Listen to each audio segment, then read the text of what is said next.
goal, that is. Fired in, but absolutely no help in the second.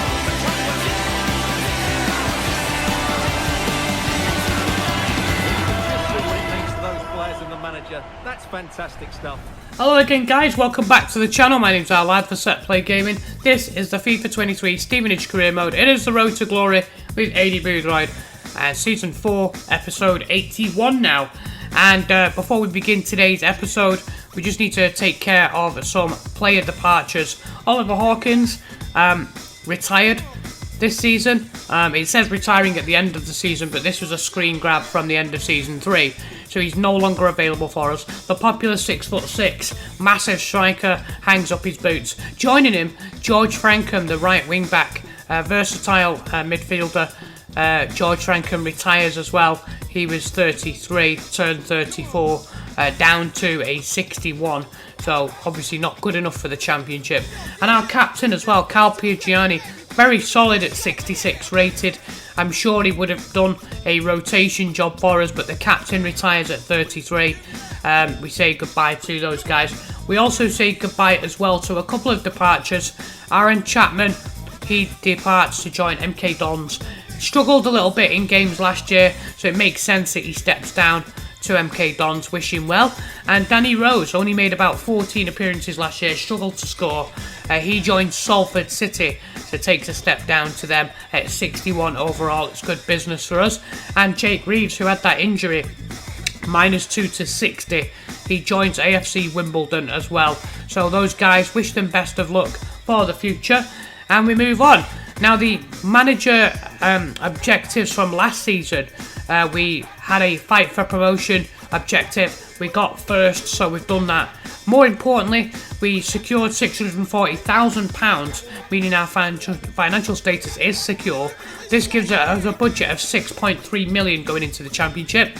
And new objectives are to get 10 away wins in matches this season, reach the round of 16, as well as avoid relegation. This is going to be Aidy Boothroyd's biggest job on hand, and we have to be up for the battle. We have to secure some new faces. With that being said, we decided to go for a loan approach, bringing in Jorn Spilleers. I hope I pronounced that correctly. The Belgian centre-back comes in. He looks very, very good. He comes in from Club Bruges on loan until the end of the season, as well as defensive central midfielder Paris Magoma from Brentford. Similar ratings. Hopefully these guys do well for us, and that they can maybe secure a permanent move. We'll have to wait and see. But for now, we are in the Amsterdam Arena in the Netherlands for the pre-season tournament. Let's see how we get on. Hello and welcome to Amsterdam. We're in position Here we are. We are in the Amsterdam Arena taking on Wigan Athletic, a familiar opponent. And the opening few minutes, you can see here, it's brought down. Frankie Kent into the box, tries a looping shot, beats the goalkeeper, Cartwright. But here's the crossbar. So Cartwright's going to be given a little bit, well, a lot more playing time than what he's used to. Was on loan last year, and obviously Chapman's no longer with us, so might as well start today and give him some playing time. Then Norris on the turn, and a great save by Van Hassel, who's 23 minutes into the game. A good save here. And then the corner swung in by McCormick, and the on loan centre-back Spilleers with a header, and it's cleared off the line by Cousins. 33 minutes in, Hugo Cartwright to Charlie White, Oshgaard into Cousins, and a great save by Cartwright as he comes out to deny him. Sets up a counter-attack, and so quickly. This is one of the features of our team. Norris run off the ball, and then McCormick sets up and Dree here should really do better. He just opens his body up, looks to try and slide it into the corner. It's a fantastic chance for Dree to open his account, albeit in pre-season. But we might see more of this guy as well, because obviously Sam Hoskins is aging as well. He's going to be 32. Cody Johnson, and then another lovely sweeping counter-attack. Look at this. And then Hoskins from the left. An easy tap in for Cody Johnson. Even though it's a bit of a sweaty goal, I just appreciated the fluidity and the movement.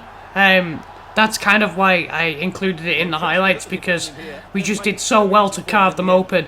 And then Hoskins obviously gets wiped out, but sets the goal up perfectly. And then Johnson's run off the ball by Cousins. This is stoppage time in the first half. Charlie Wyke into Ushgard, and then he's going to play it to Cartwright. Hugo Cartwright into Lang, right at the near post, but Harvey Cartwright says no way. That's a really poor effort. Callum Lang should be doing better from there, you think? So we go in at the break. It is 1-0, and holding a narrow advantage over Wigan Athletic. Still a lot to play for. It's a good opportunity to try new features out, new things, maybe new instructions, things like that. Then 47 minutes, Charlie Wyke with a near post shot pushed away for a corner. And then a few moments later, Wigan come back again. Wyke gets through. Bradbury actually intercepts him, and for some reason just gave up the ghost. Just said, "Oh, I've won the ball, I don't need to do anything." You'll see this here. I don't know why he didn't win the ball there. He was certainly strong enough. But Cartwright to the rescue again there. Seeing a lot of action in this game. Hugo Cartwright runs Johnson off the ball, and forward come Wigan Athletic. This is probably really disappointing though.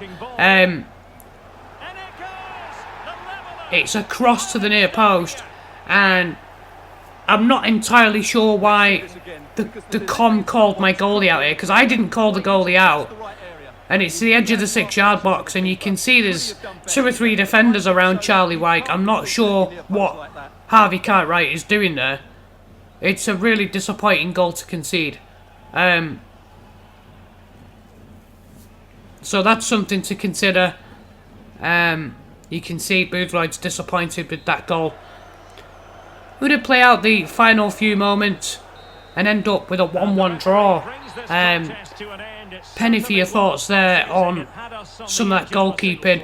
After doing so well during the game, he then just has a momentary part of madness, and it costs us. We should have been winning that. On to the next game.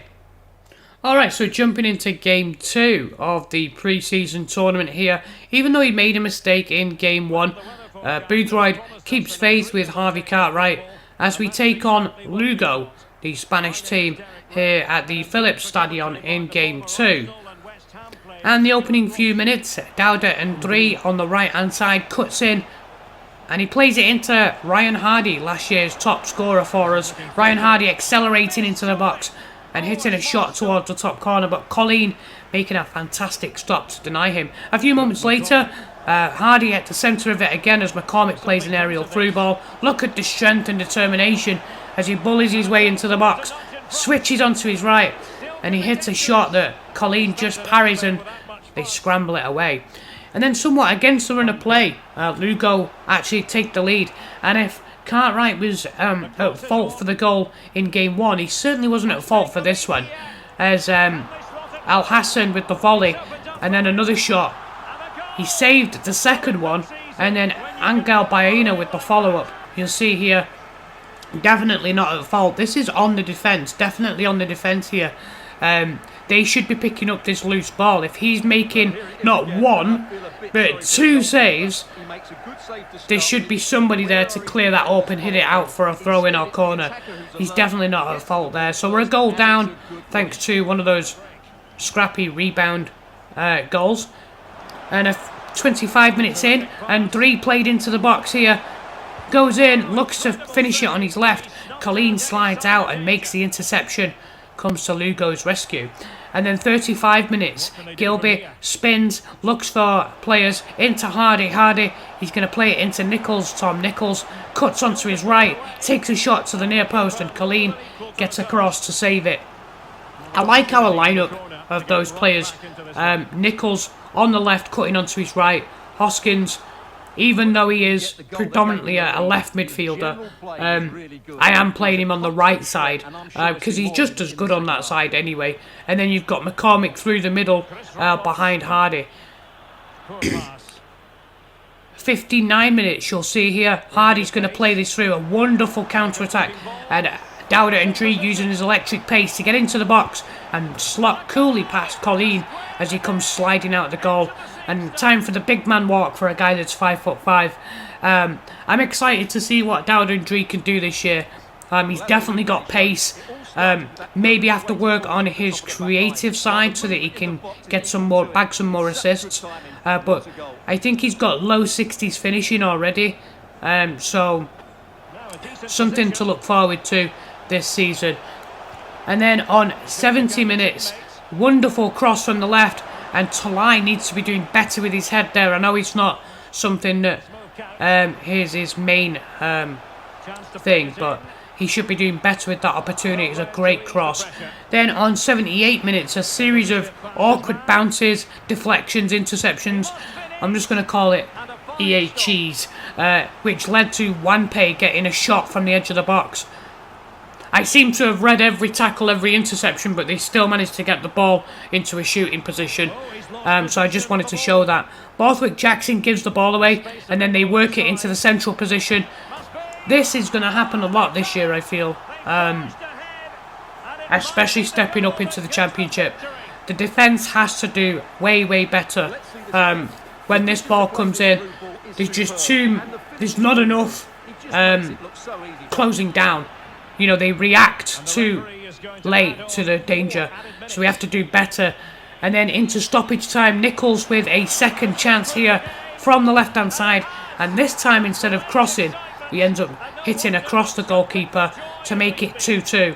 A nice finish there from Tom Nichols. Edge of the 6-yard box, foot through the ball, bang. Nice finish. And that goal actually gets us a 2-2 draw. Another draw, second successive draw, onto the final match against Sparta. Okay, so the final game, we take on Sparta Rotterdam in Game 3 of the European International Cup. We're back at the Johan Cruyff Arena for this final game, and hoping to finish pre-season strongly. We've got to see some of the players play in the first two games. And the opening 3 minutes, you'll see here, Kinsella, as they clear the ball from the corner, is going to make its way. McCormick into the box. Hardy, chest control, brings it down. Bang, bottom corner. What a fantastic start. And Ryan Hardy does a nice little celebration with Nichols. Well, I have to say, this is a really good goal. Nice cross, and he controls it, has time and strength to bring it down and finish it.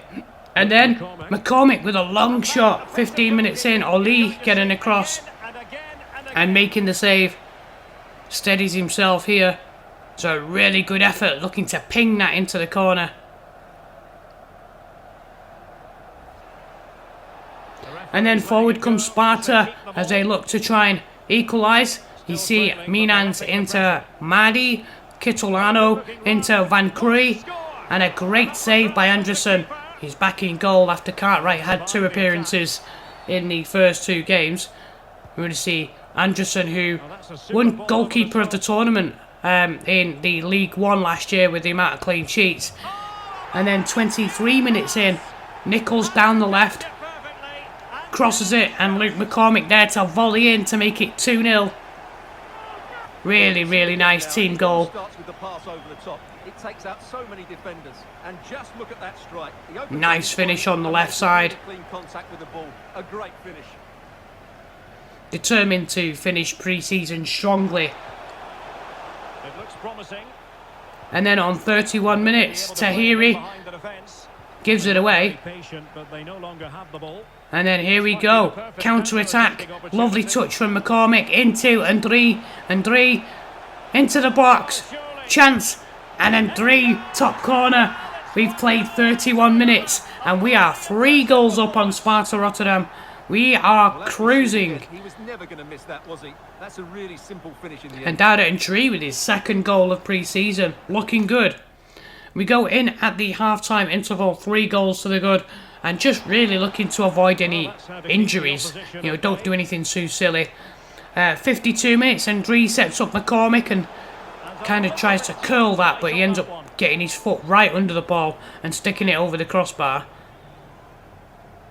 I'm sure he's capable from that distance.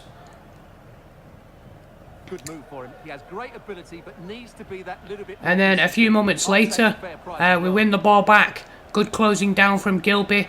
McCormick just pauses, waits for support into Nichols. Nichols turns it, and it goes through the goalkeeper's hands. I'm sure the manager will be not happy at his goalkeeper there. Certainly not happy at the defence for allowing the shot, but as Nichols takes this on his left side, he hits the shot. He actually gets his hands to it, but he just ends up parrying it into his own net. And then just before the hour, they actually do get a goal back as Mahdi is going to pull this back eventually to Minans. Minans into Catalano, and Catalano puts it into the bottom corner to make it 4-1. So the clean sheet's blown there, unfortunately. As I mentioned in the last game, this seems to be a tactic that the AI will use, where they come in from the wings and then look for that central pass. I don't know why the defenders don't mark up, because they can see the run. 73 minutes, Ali gets across and makes a stronger connection on his save this time to deny Nichols. 5 minutes left to go. Kitolano looking for his second as Lokilo gets past James Weldon, dinks this in, and a great kick save by Anderson to deny him. Certainly showing his own ability as to why he was the best goalkeeper last year. So the end of the game, it sees us win 4-1 and finish pre-season strongly. We didn't end up winning the tournament, but a positive sign is that we were undefeated through that. Alright guys, thanks for watching today. If you're enjoying this series, consider watching more content by clicking on the playlist available at the end of this video. Also, why not consider subscribing? That way you don't miss any up and coming episodes. I will see you guys back on Saturday with episode 82. We kick off season 4 proper and begin our battle in the championship. Thank you so much for watching. This is our lad for Set Play Gaming.